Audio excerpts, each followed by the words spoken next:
Hey guys, it's Fox here, and today is going to be the last part of my thoughts on the USFL Top 50 Players of 2023.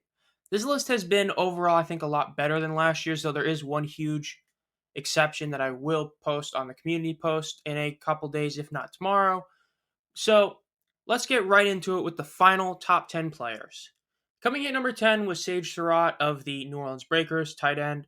At number 9, defensive end Breland Speaks of the Michigan Panthers. Number 8, running back Wes Hills of the Breakers. Number 7, Corey Coleman of the Stars, wide receiver.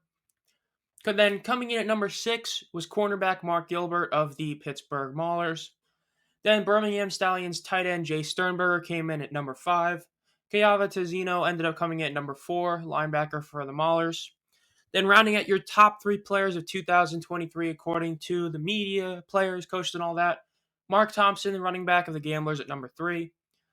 Then Frank Gidna at number 2 from the Michigan Panthers, linebacker. And then number 1, to the shock of absolutely nobody, quarterback Alex Magoo of the Birmingham Stallions.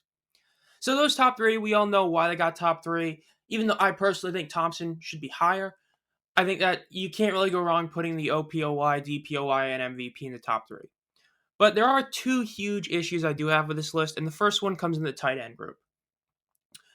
I don't really see how there's a 5-spot difference between Surratt and Sternberger. There just should not be.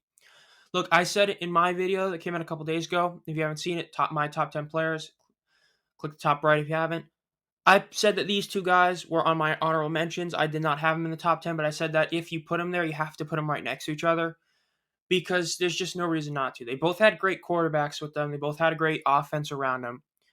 And they ended up finishing very close in really just one stat, and that was receiving yards, which Surratt did win. And then in receptions, Surratt was tied for second in the league, Sternberger all the way down at 12th. Receiving TDs, Surratt's all the way down at 19th, tied, but Sternberger's number 1.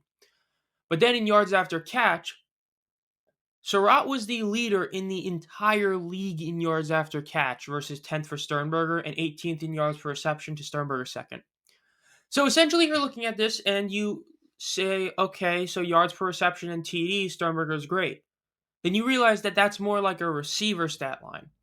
Their tight end's supposed to be the security blanket, and that's what Surratt was. 50 receptions while leading the league in yards after catch shows that he was being not only a good security blanket, but he was getting a ton of yards downfield that he really shouldn't have been getting because he's getting yards after the catch. He had nearly twice as many as Sternberger.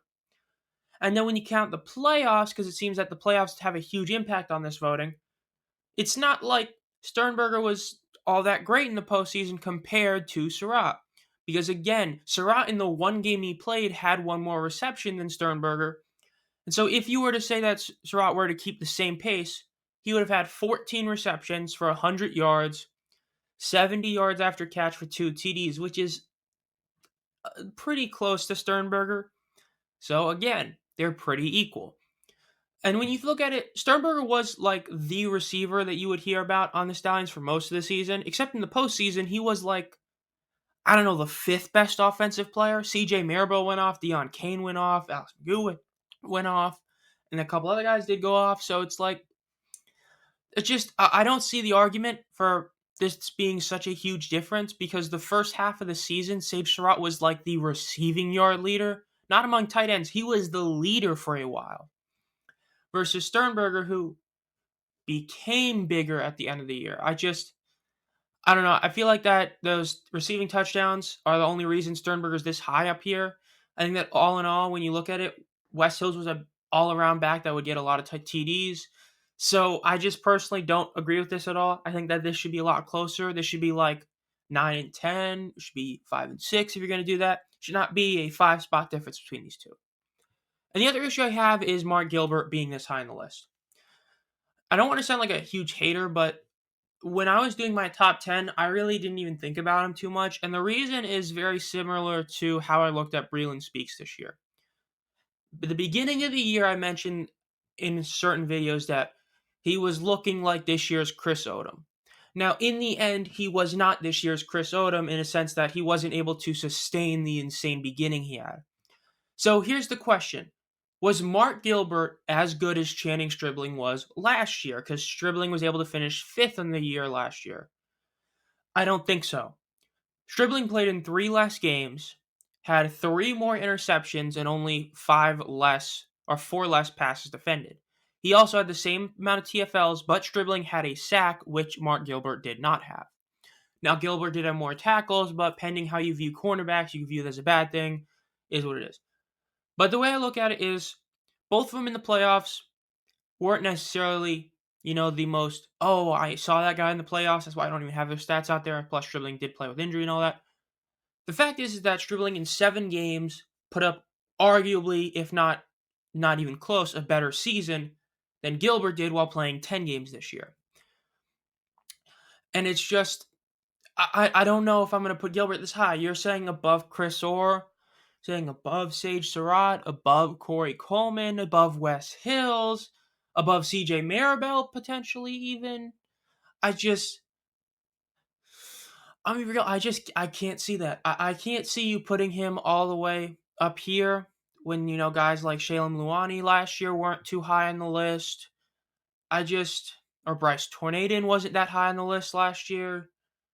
But Stribling was better than Gilbert for sure, especially when you consider the fact that much like a football team, your performance is heavily benefited by your team. If your team is better, you benefit because if you have a great defensive line, then they're going to pressure the quarterback, which means he makes bad throws, which gets you interceptions. Here's the difference. Last year's Stars team was basically just Adam Rodriguez and Channing Stribling. Try to remember anyone by memory. Just try to think of anyone by memory on last year's Stars team. You probably can't besides Rodriguez and Stribling on the defense. This Maulers team, you had 2 linebackers that were voted in the top 15 players in the entire league this year. Boogie Roberts was one of the best defensive tackles in the league this year. You still had an all USFL safety from last year on your team too. So to put Gilbert this high, I do not see the argument for it. He was great. I think he should be top 20. But top 10, borderline top 5, I do not see that. I do not agree with that. So those are my thoughts on the top 10. I think that overall this is a solid top 10. Just a couple issues that I see. But the biggest issue with the whole list is in a guy that didn't make the list, which I'll put the community post out there. I'll get it out tomorrow, Tuesday, October 17th, barring that there's any huge info or news that comes out where I have to do that. But aside from that, I think that overall the top 50 I feel like was a bit better this year, but maybe that's just me not remembering last year's, but I think that the list is overall pretty solid. It's just that there's a couple ones that are just pretty egregious. Chris Orr being as far down as he was, Vontae Diggs being as far down as he was, Mark Gilbert being this high. Those are just my thoughts. This has been Zom Fox. Make sure to subscribe and hit the bell to be notified as soon as I upload any videos. And as always, have a great night.